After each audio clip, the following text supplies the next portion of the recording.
علیکم ورحمۃ اللہ وبرکاتہ۔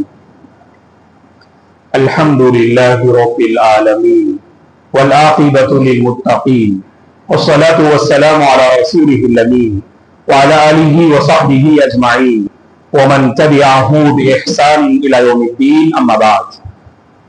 عن ابی ہریرہ رضی اللہ عنہ قال قال رسول اللہ صلی اللہ علیہ وسلم المؤمن القوی خیر واحب الى اللہ من المؤمن الضعیف وفی کل خیر احرص على ما ينفعك واستعن باللہ ولا تعجز، رواہ مسلم۔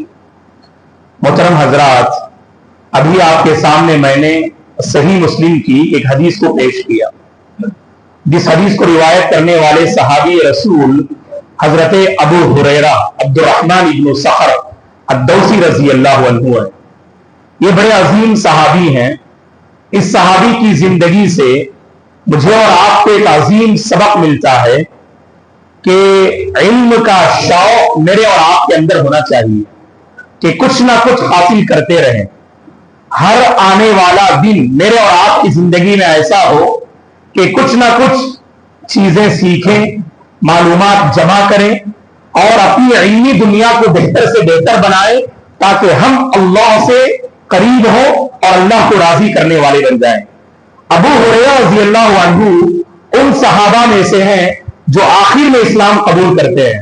اس کے باوجود 3-4 سال کی مدت میں آپ کے اندر علم کا ایسا شوق تھا، علم کی ایسی پیاس تھی، اسے بجھانے کے لیے ہر وقت اللہ کے نبی کی خدمت سے آپ بالکل چمٹ کر رہتے تھے، تاکہ اللہ کے نبی سے احادیث کا ذخیرہ آپ حاصل کرتے جائیں۔ 50/9 ہجری میں آپ رضی اللہ عنہ کی وفات ہوئی۔ ابھی جو حدیث جس کی روایت حضرت ابو ہریرہ رضی اللہ عنہ فرماتے ہیں، اس حدیث میں 4 عظیم باتیں بتائی گئی ہیں۔ پہلی بات یہ ہے المؤمن القوی خیر واحب الى اللہ من المؤمن الضعیف۔ جو طاقتور مؤمن ہوتا ہے وہ کمزور مؤمن سے بہتر ہوتا ہے۔ جو طاقتور مؤمن ہوتا ہے وہ کمزور مؤمن سے بہتر ہوتا ہے۔ اگر اللہ نے ہمیں طاقت دی، اگر ہم نے اپنی طاقت کو بڑھانے کی کوشش کی، اس کا فائدہ یہ ہوگا کہ الحمدللہ راہ خدا میں ہم اپنی طاقت کو صرف کر سکتے ہیں، اللہ کے بندوں کے کام آ سکتے ہیں، محتاجوں کی مدد کر سکتے ہیں، کمزوروں کا سہارا بن سکتے ہیں۔ اپنی طاقت کے ذریعے سے ہم اللہ تبارک و تعالیٰ کی جو مخلوق ہے اس مخلوق کے ہم کام آ سکتے ہیں۔ اور حدیث کا دوسرا مفہوم یہ ہے کہ طاقتور مومن کا مطلب ایسا بندہ اللہ کو پسندیدہ ہے جو طاقتور ہے، جو اپنی صحت کا بڑا خیال رکھتا ہے۔ آپ دیکھ لیجئے گا آج کے زمانے میں لوگ اپنی صحت کو لے کر بہت پریشان نظر آتے۔ لوگ عموماً سوال بھی کرتے ہیں کہ صحت کا راز کیا ہوتا ہے، کہ سیکرٹ کیا ہے، کہ انسان اپنی صحت کو کیسے بنا سکتا ہے، انسان اپنی صحت کو کیسے بنا سکتا ہے۔ 2 ہی اصول ہے اللہ کے بندو، ایک ہے اپنے کھانے پینے پہ توجہ دے اور دوسرا اپنی نیند پہ توجہ دے۔ آج کے دور میں یہ دونوں ہمارے اللہ رحم کرے متاثر ہو چکے۔ کھانے پینے کا نظام بھی متاثر ہو چکا اور سونے جاگنے کا نظام بھی متاثر ہو گیا۔ اب جس قوم کا نظام کھانے پینے کا، سونے جاگنے کا متاثر ہو جائے، ظاہر بات ہے یہ قوم فطرت سے بغاوت کرے گی اور یہ قوم بہت سارے امراض میں مبتلا ہوگی اور بہت ساری بیماریوں میں مبتلا ہوگی۔ جہاں تک کھانے پینے کا مسئلہ ہے، آپ دیکھ لیجئے گا کہ جو احباب اللہ تعالیٰ ہمارے بزرگوں کا سایہ تعبیر باقی رکھے، ان سے آپ پوچھئے گا آپ کی صحت کا راز کیا ہے۔ اتنی عمر ہو گئی، الحمدللہ آپ قیام کر رہے ہیں، آپ چل پھر رہے ہیں، اللہ نے آپ کو توانائی اور تندرستی عطا کی ہے۔ یہ کہیں گے کہ دراصل کھانا پینا اگر وقت پر ہو، یہ صحت کا بہت بڑا راز ہوتا ہے۔ آج ہمارے نوجوانوں کا بہت بڑا مسئلہ یہ ہے کہ کھانے پینے میں اللہ رحم کرے کوئی شیڈول نہیں اور کوئی ان کے پاس ٹائم ٹیبل نہیں، کہ جب موقع ملے کھا لیا، موقع ملا تو کھانے سے دور ہو گئے۔ ایسا نہیں ہونا چاہیے کہ کھانے پینے کا جو سسٹم ہے خاص کر رمضان کے بعد اگر ہم نے اس پہ توجہ دی ہم اپنی صحت کو بنا سکتے ہیں. اور اللہ نے خود فرمایا وَلَا تُلْقُوا بِأَيْدِيكُمْ إِلَى التَّهْلُكَةِ، اے اللہ کے بندو اپنے آپ کو ہلاکت کے حوالے نہ کرو. آپ دیکھ لیجئے دیر رات تک جاگنا سٹیز میں بسنے والوں کی عادت ہوتی ہے. 2 بجے سے پہلے نیند نہیں آتی، 3 بجے سے پہلے سوتے نہیں اور اٹھتے کب ہے؟ اللہ رحم کرے. اور اللہ تعالیٰ رات بنائی ہے سونے کے لیے، آرام کرنے کے لیے. جو وقت پہ سوتے ہیں اور سورج کے طلوع ہونے سے پہلے فجر میں بیدار ہو جاتے ہیں، یہ صحت کا بہت بڑا راز ہے. انسان چاق و چوبند رہتا ہے، کچھ کر گزرنے کا ولولہ اور جوش بھی اس کے پاس ہوتا ہے. لیکن آج بڑا مسئلہ کیا ہے کہ آج ہماری نیند متاثر ہو گئی، آج ہمارا کھانا پینا متاثر ہو گیا. کھانے پینے میں 2 طرح کے لوگ ہیں. بعض لوگ کھانے پینے میں حد سے زیادہ بے اعتدالی، کوئی ان کے پاس لمٹ ہی نہیں ہے کہ بغیر کسی لمٹ کے کھاتے رہتے ہیں، نتیجہ صحت بہت جلد متاثر ہو جاتی. اور کھانے پینے میں دوسرا طبقہ اللہ معاف کرے بالکل یعنی کمزور ہے، توجہ ہی نہیں دیتا ہے طبقہ. یاد رکھیں اللہ کے بندو، کھانے پینے پہ توجہ نہ دینے سے جب ہماری صحت متاثر ہوگی ہم اللہ کی عبادت کیسے کر سکتے ہیں، کیسے بہت دیر تک ہم کھڑے ہو سکتے ہیں قیام میں، کیسے ہمارے ہاتھ پیر ہمارا دیر ساتھ دے سکتے ہیں. اللہ کی بندگی بجا لانا ہے نا، اللہ تعالیٰ کو راضی کرنا ہے، اللہ کے بندوں کے کام آنا ہے، تو ہمیں اپنی صحت کا خیال رکھنا. یہاں پر ایک بات میں ذکر کرتا ہوں، خاص کر جب ہم کھانے پینے کی بات کرتے ہیں، ہمارے گھروں میں جو بچیاں ہوتی ہیں نا، تو بچیاں کھانے پینے میں ہمیشہ اپنا دامن چھڑاتی. تو ماں باپ کی یہ ذمہ داری ہے اپنی بچیوں کو، بچے الحمدللہ ایک حد تک کھا پی لیتے. آپ یہاں جو بیٹھے ہیں باپ حضرات سے پوچھئے گا آپ کے گھر میں سب سے زیادہ پریشان کون کرتے کھانے پینے میں؟ سب سے پہلا نام بچی کا آئے گا، بیٹی کا آئے گا.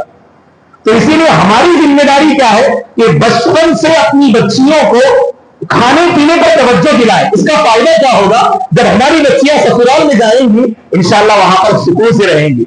کیونکہ کبھی مسئلہ ایسا ہوتا ہے ہم ناز و نیام میں پالتے ہیں، ہم ان کے ہر نخرے برداشت کرتے ہیں اور کھانے پینے پر ہماری کوئی توجہ نہیں ہو پاتی ہے، اور جب سسرال جاتے تو پریشان ہو جاتے ہیں. اور سسرال میں بہت ساری شکایتیں ہوتی ہیں کہ ہماری بہو فلاں چیز نہیں کھاتی، فلاں چیز نہیں کھاتی، فلاں چیز نہیں کھاتی. اگر ماں باپ نے بچپن ہی سے اپنی بچیوں پر توجہ دی ہوتی نا تو ہماری بچیاں سسرال میں سکون سے رہیں گی، الحمدللہ آرام سے رہیں گی.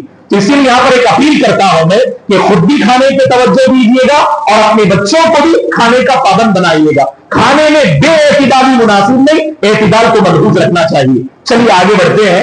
حدیث میں دوسری بڑی اہم بات، وفی کل خیر، ہر ایک میں کوئی نہ کوئی بھلائی ہوتی ہے. اللہ کے بندوں، بعض اللہ کے بندے پریشان ہو جاتے، آزمائش آتی ہے، آزمائش کو لے کر بہت گھبرا جاتے، پریشان ہو جاتے. یاد رکھیے گا کوئی بھی آزمائش آتی ہے آزمائش کے پیچھے ایک بھلائی ہوتی ہے، اس بھلائی سے ہم اور آپ ناواقف ہوتے ہیں. اللہ میرے اور آپ کے ساتھ جو کرتے ہیں، آج ہم محروم ہیں کسی نعمت سے، اس محرومی میں ہماری کوئی بھلائی ہوتی ہے، ہم اس سے ناواقف ہوتے ہیں. اللہ کی ذات پہ بھروسہ رکھو، تقدیر پہ ایمان رکھو، اللہ ہمارے ساتھ بھلائی کرے گا، اللہ ہمارے ساتھ بھلائی کرے گا.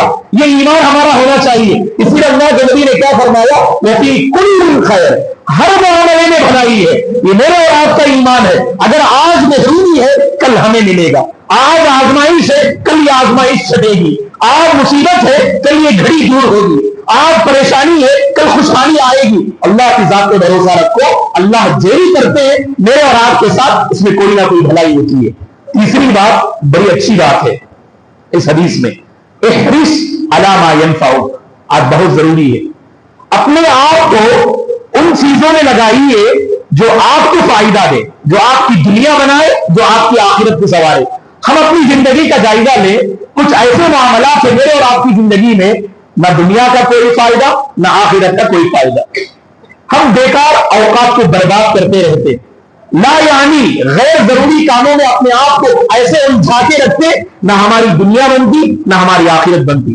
یہ اسلام کی بنیادی تعلیم ہے، اپنے آپ کو ایسی چیزوں میں مصروف رکھیے گا جس سے آپ کی دنیا بنے، جس سے آپ کی آخرت چمکے، جس میں کوئی فائدہ نہیں، نہ دنیاوی کوئی فائدہ نہ دینی کوئی فائدہ. اپنی زبان کو لگام دیجیے، اپنے پیر پر بیڑی ڈال دیجیے گا. اسی لیے ہماری سلامتی ہے، کیونکہ جو انسان غیر ضروری یا لا یعنی غیر مفید کاموں میں اپنے آپ کو اگر الجھائے رکھے، اس کا بڑا نقصان یہ ہوگا انسان اپنے آپ کو فائدے سے محروم کر لے گا، بھلائی سے محروم کر دے گا۔ اسی لیے اللہ کے بندو پیغام یہ ہے، ہمیشہ مصروف رہیے گا، ہمیشہ مصروف رہیے گا، محنت کیجیے گا اور اپنی محنت کو صحیح رخ دیجیے گا اور ایسے کاموں میں اپنے آپ کو رکھیے گا جس سے ہماری دنیا اور آخرت کا فائدہ ہو۔ وہ حدیث آپ کو یاد ہوگی، اللہ کے نبی نے فرمایا من حسن اسلام المرء ترکہ ما لا یعنی، ایک اچھا مسلمان کون ہے جو لا یعنی اور غیر ضروری اور جس میں کوئی فائدہ نہ ہو ایسی چیزوں کو چھوڑ دے۔ اور آخر بات اس حدیث میں جو بڑی اچھی بات ہے، خاص کر ہمارے مسلم طلباء اور طالبات کے لیے اس میں بڑا عظیم پیغام ہے، وَاسْتَعِنْ بِاللَّهِ وَلَا تَعْجَزْ، اللہ سے مدد لیتے جاؤ، اللہ کا نام لیتے جاؤ، آگے بڑھتے جاؤ، پست ہمت ہونا نہیں، کمزور ہونا نہیں، پست ہمت ہونا نہیں، آگے بڑھتے رہنا چاہیے۔ ہمارے بعض طلباء پلس 2 کے بعد یا 10th اور سیکنڈ ایئر ختم کرنے کے بعد کوئی ڈگری لینا چاہتے ہیں، لوگ پہلے سے ڈرا دیتے اس ڈگری کو لیں گے تو آپ کامیاب نہیں ہوں گے، بہت سے اچھے پیچھے ہو گئے، پہلے سے ہمارے نوجوان کمزور ہو جاتے ہیں۔ نہیں اللہ کے بندو، اللہ نے مجھ میں اور آپ میں وہ طاقت دی ہے کہ مشکل راستے کو بھی ہم پار کر سکتے، ناممکن کو بھی ممکن بنا سکتے۔ اللہ سے مدد دیجیے گا، اے اللہ میرا تجھ پہ بھروسہ ہے، یہ مشکل راستہ صحیح لیکن تجھ پر میرا ایمان ہے، اس راستے کو میرے حق میں آسان کر دے۔ بڑی سی بڑی ڈگری بھی لے سکتے آپ، بڑا سا بڑا امتحان بھی پار کر سکتے۔ ہمارے نوجوان پہلے ہی گھبرا جاتے اور ہمارے سوسائٹی میں بعض احباب ہوتے جو موٹیویٹ کرتے ہی نہیں، جو ہمت افزائی کرتے ہی نہیں۔ اگر ہمارا نوجوان کوئی اونچی ڈگری لینا چاہے، اونچے پوسٹ پر جانا چاہے، پہلے ڈرا دیتے، ارے وہاں مت جاؤ، وہ ڈگری حاصل مت کرو، وہ کالج میں داخلہ مت لو۔ کیوں؟ کیونکہ آپ اسے پار نہیں کر سکتے، آپ پاس نہیں ہو سکتے، آپ آگے بڑھ نہیں سکتے۔ ایسا مت کیجیے گا، سامنے والے نے آپ امید کی، ایسی روح کیے کہ اگر اس نے ناممکن سمجھا ہو آپ